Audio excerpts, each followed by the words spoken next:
Summer 2025 isn't shaping up to be a great year. In particular, I am seeing an awful lot of small and large disputes in Italy, which are going to be causing problems for travellers. It might just be very isolated, say train services on the island of Sardinia, but there are, along with that, some big national strikes which are going to affect rail and air passengers.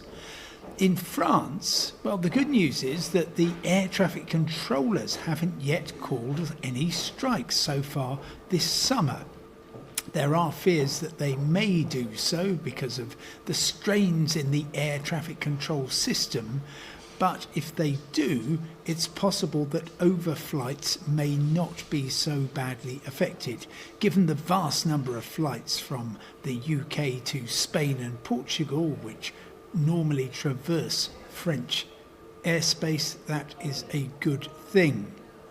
Looking elsewhere, Belgium and the Netherlands could be facing strike action on the railways.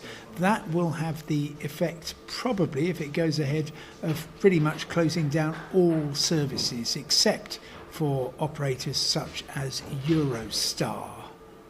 In the UK, we're not entirely free of industrial action. There's three issues that I'm particularly looking at the moment. Two of them in the air, that involves staff working for Menzies Aviation, ground handlers at Glasgow and Edinburgh airports. They may be voting for strike action. At London Heathrow, there are 800 employees working for Wilson James, which helps passengers with reduced mobility, and they are engaged in a long pay dispute. And then on the railways, well, it's nothing like the strikes that we have been seeing in 2022 to 2024.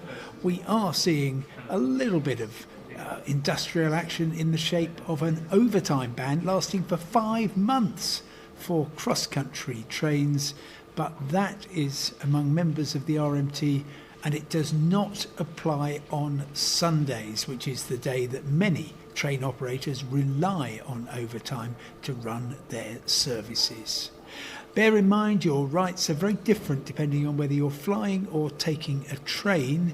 If you're an airline passenger, whatever the cause of a cancellation, the airline has to find you an alternative way of getting to your destination and provide meals and accommodation until that happens. If you're a rail or a ferry passenger, your rights are much weaker.